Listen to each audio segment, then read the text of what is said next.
উস্তাদ, মহাজন কি পাগল হইয়া গেছে? এই শীতের রাইতে আমাগো এই ইঁদুরের গন্ধওয়ালা গোয়াল ঘরে পাহারায় বসাইল।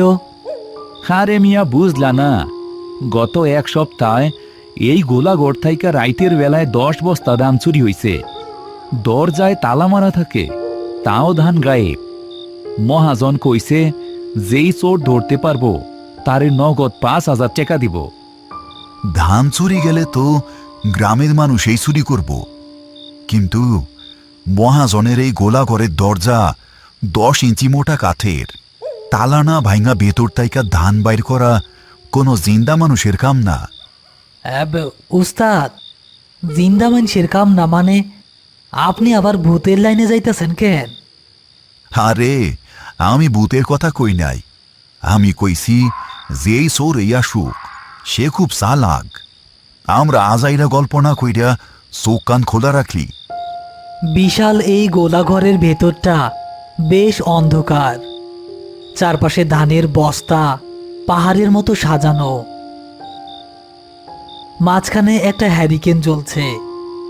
হ্যারিকেনের চারপাশে মাদুর বিছিয়ে বসে আছেন আরিফ, সেলিম এবং গ্রামের পাহারাদার বিতেন চৌকিদার। হঠাৎ বাইরের দিক থেকে হু হু করে ঠান্ডা বাতাস বইতে শুরু করলো। গোলাঘরের টিনের চালে কিসের যেন আঁচড় কাটার মতো খসখস শব্দ হলো। আরে, উপরে কিসের শব্দ হইতাছে? বিলাই নাকি? বিলাই টিনের চালে আসর কাটে না বিতেন। তবে যাই হোক, ভয় পাইও না, দরজা তো ভেতর থেকে শক্ত কইরা বন্ধ করা। আরিফ, আমার না একটু বাইরে যাওন লাগবো। শীতের চোটে পেশাবটা একটু চাপ দিছে। আমি 2 মিনিটে ওই পেয়ারা গাছতলা থাইকা কাম সাইরা আইতাছি। আরে বিতেন ভাই, এত রাইতে বাইরে যায়েন না। আরে 2 মিনিটেরই তো কাম। আমি চৌকিদার মানুষ, আমারে আবার ভূতের ভয় দেখাও। দরজাটা খোলেন। আরিফ ভারী কাঠের দরজার খিলটা খুলে দিল। বাইরে ঘুটঘুটে কুয়াশা। বিতেন চৌকিদার হ্যারিকেন ছাড়া শুধু বল্লমটা হাতে নিয়ে অন্ধকারে মিলিয়ে গেল। আরিফ দ্রুত আবার দরজা বন্ধ করে খিল তুলে দিল। উস্তাদ, আমার কিন্তু ভালো ঠেকতাছে না। ধানচোর যদি আইসা বিতেন ভাইয়ের মাথায় বাড়ি মারে। আরে বিতেন একা না, ওর লগে তোর বল্লম আছে, তুই চুপ কইরা বইসা থাক। ঠিক 5 মিনিট পর দরজায় 3 বার টোকা পড়ল। আরিফ ভাই, দরজাটা খুলেন। আমি বিতেন, অনেক ঠান্ডা বাইরে। আরিফ উঠে গিয়ে দরজার খিল খুলে দিল। বিতেন চৌকিদার দ্রুত ভেতরে ঢুকে এলো। তার সারা শরীর শীতে কাঁপছে। আরিফ আবার দরজায় খিল তুলে দিল। কি ব্যাপার ভাই, পেশাব করতে গিয়া কি ধানচোর দেখলেন নাকি? এত কাঁপতাছেন কেন? বাইরে অনেক ঠান্ডা রে সেলিম, আর ওই পেয়ারা গাছের নিচে কেমন জানি মরা ইঁদুরের গন্ধ। আরিফ বিতেন চৌকিদারের দিকে তীক্ষ্ণ দৃষ্টিতে তাকালো। সে খেয়াল করলো বিতেন চৌকিদার বাইরে যাওয়ার সময় বল্লম নিয়ে গিয়েছিল, কিন্তু এখন তার হাতে কোনো বল্লম নেই।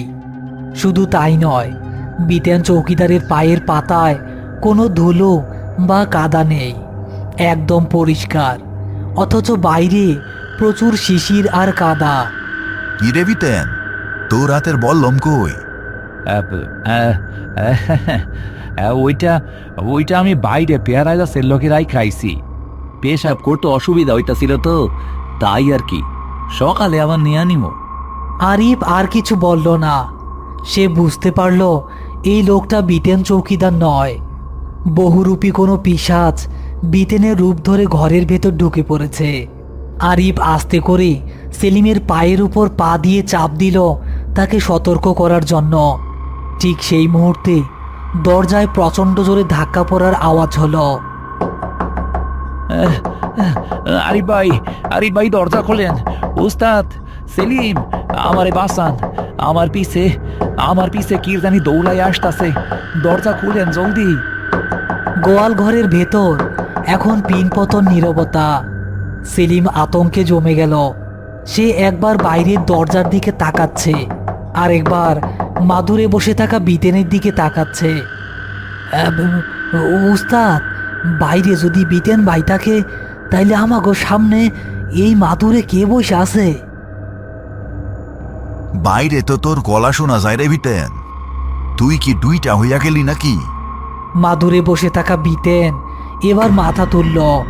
তার চোখের মণিগুলো স্বাভাবিক মানুষের মতো নয়, সেগুলো সাপের মতো লম্বাটে এবং হলুদ। সে এক ভয়ঙ্কর বাঁকা হাসি দিল। দরজা খুইলা দে আরিফ, তোর আসল বিতেন যে ভিতরে আন। তারপর তো 3 জন রে আমি এক লগে ধইরা সিবায়া খামো। বাইরে থেকে আসল বিতেন চৌকিদার তখনও দরজায় পাগলের মতো ধাক্কা দিচ্ছে আর কাঁদছে। আর ঘরের ভেতরে একটা হিংস্র পিশাচ তাদের সামনে বসে আছে। দরজা খুললেও বিপদ, আবার না খুললেও বিপদ। দরজার বাইরে থেকে আসল বিতেন চৌকিদার পাগলের মতো দরজা পেটাচ্ছে আর বাঁচার জন্য চিৎকার করছে।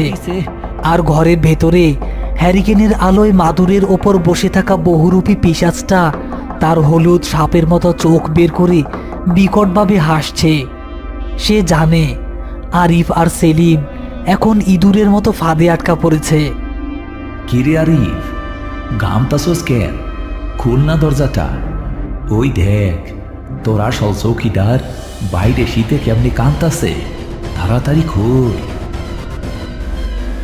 ওরে বাপরে, উস্তাদ, ও তো নিজের রূপ দেখাইয়া দিছে। ওর নখগুলা দেখেন কেমন বড় বড়। আমারে বাঁচান উস্তাদ। আরিফ ভয় পায়নি, বরং তার চোখ তীক্ষ্ণ। সে খুব দ্রুত পুরো গোলাঘরটায় একবার চোখ বুলিয়ে নিল। ঘরের ডান দিকে ছাদের কাছাকাছি প্রায় 15 ফুট উঁচু ধানের বস্তার একটা বিশাল স্তূপ সাজানো আছে, যেগুলোকে একটা মোটা বাঁশ দিয়ে ঠেস দিয়ে রাখা হয়েছে। আরিফের মাথায় একটা দারুণ বুদ্ধি খেলে গেল। আরে সেলিম, তুই খামোখা ভয় পাইতাছস। মাদুরে যে বিতেন বইসে আছে, এইটাই তো আসল। হ্যাঁ উস্তাদ, আপনি কি পাগল হইছেন? ওর চোখগুলো দেখেন না? এই বোকা, চুপ। আমি যা কইতাছি চুপচাপ এইটা কর। হ্যাঁ, আরে সেলিম, বাইরে যেটা চিল্লায় সেইটা ধামচোর ভূত। আমাগো বিটেন বাই তো ঘরের ভিতরেই আছে, তুই চিন্তা করিস না। বহুরূপী পিশাচটা আরিফের কথা শুনে একটু থমকে গেল। সে ভাবল, মানুষটা কি এতই বোকা যে নিজের চোখের সামনে পিশাচ দেখেও বিশ্বাস করছে না? শয়তানরা খুব অহংকারী হয়, তারা মানুষের এই বোকামিকে সুযোগ হিসেবে নেয়। কি বিতেন ভাই, আমি ঠিক কইছি না? তুমি আসল, আর বাইরে যেটা আছে সেইটা ধামচোর। হ আরিফ ভাই, আপনি ঠিকই ধরছেন। আমি আসল বিতেন, বাইরে এটা শয়তান। তাইলে এক কাজ করেন বিতেন ভাই, আপনি গিয়া দরজার ঠিক মাঝখানে দাঁড়ান, আমি খিলটা খুইলা দিমু। দরজা খোলার লগে লগে আপনি ওই বাইরের ভুট্টার টুটি চাইপা ধরবেন, পারবেন না? পিশাচটা মনে মনে হাসল। সে ভাবল, এ তো দারুণ সুযোগ। দরজার সামনে দাঁড়ালে দরজা খোলার সাথে সাথে সে বাইরের চৌকিদারকে আগে শেষ করবে, তারপর ঘরের ভেতরের দুজনকে। দিতাছি, দরজাটা খুলেন। আইজ বাইরের শয়তান রে আমি জ্যান্ত সিবামো। পিশাচটা গিয়ে বিশাল কাঠের দরজার ঠিক সামনে দাঁড়ালো। তার পিঠের ঠিক পেছনেই সেই 15 ফুট উঁচু ধানের বস্তার পাহাড়। আরিফ খুব সাবধানে দরজার খিলের কাছে গিয়ে দাঁড়ালো, আর চোখের ইশারায় সেলিমকে ওই ধানের বস্তা ঠেস দিয়ে রাখা বাঁশটার কাছে যেতে বলল। সেলিম, আমি 3 পর্যন্ত গুনলে তুই ওই বাঁশটা ধইরা তোর সর্বশক্তি দিয়ে টান মারবি, পারবি না? কিন্তু উস্তাদ, তাইলে তো ওই 50 কেজির 20-30টা ধানের বস্তা সব হুমরি কইরা নিচে পড়বো। হ, ঠিক ওর মাথার উপরে পড়ব। তুই খালি বাসটাই না আমার পিছে আইসা পড়বি, বুঝছস? তোরে আর কিছু করতে হইব না। আরিফ এবার দরজার খিলের ওপর হাত রাখল। পিশাচটা তার বড় বড় নখওয়ালা হাত দুটো দরজার দিকে বাড়িয়ে প্রস্তুত হয়ে আছে। তার হলুদ চোখ দিয়ে লালা ঝরছে। বিতেন ভাই, রেডি তো? আমি খুলতাছি। 1 2। হ্যাঁ, খুল খুল আরিফ, তাড়াতাড়ি খুল, আমার অনেক খিদা লাগছে। 3। সেলিম, টান দে। সেলিম তার জীবনের সবটুকু শক্তি দিয়ে ধানের বস্তা ঠেস দেওয়া মোটা বাঁশটা ধরে হেঁচকা টান মারল। সাপোর্ট সরে যেতেই 15 ফুট উঁচু বস্তার পাহাড়টা হুড়মুড় করে ভেঙে পড়ল ঠিক দরজার সামনে দাঁড়িয়ে থাকা পিশাচটার মাথার ওপর। দরাম করে কয়েক হাজার কেজি ওজনের ধানের বস্তা চোখের পলকে পিশাচটাকে মাটির নিচে চাপা দিয়ে ফেলল। পিশাচের আর কোনো নড়াচড়া নেই, শুধু বস্তার নিচ থেকে গোংরানির আওয়াজ আসছে। পিশাচের গায়ে যতই অতিপ্রাকৃত শক্তি থাকুক, টনকে টন ধানের বস্তার ওজন ঠেলে বের হওয়ার মতো ক্ষমতা তার নেই। আরিফ জানত এত ওজনের কাছে এই শয়তানের জাদু কোনো কাজ করবে না। বস্তাগুলো পিশাচের ওপর পড়ার সাথে সাথেই আরিফ চোখের পলকে দরজার খিলটা টান দিয়ে খুলে ফেলল। দরজা খুলতেই বাইরের আসল বিতেন চৌকিদার হুড়মুড় করে ঘরের ভেতর ছিটকে পড়ল।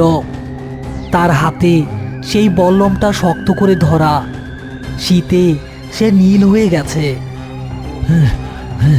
আরিফ ভাই আমারে মাইরা ফালাইতো, ওইটা ওইটা আমার রূপ দইরা। কথা কোয়ার টাইম নাই বিতেন। সেলিম, জলদি বাইরে আয়। আরিফ, সেলিম আর বিতেন চোখের পলকে গোলাঘর থেকে দৌড়ে বাইরে বেরিয়ে এলো।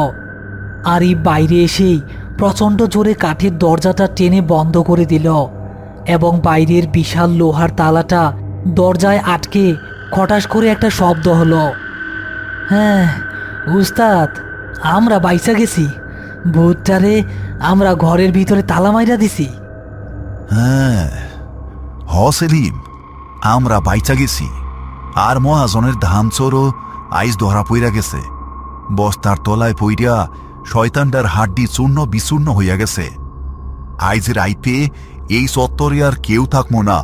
চল সবাই মসজিদে গিয়া ফজর পর্যন্ত বইসা থাকি।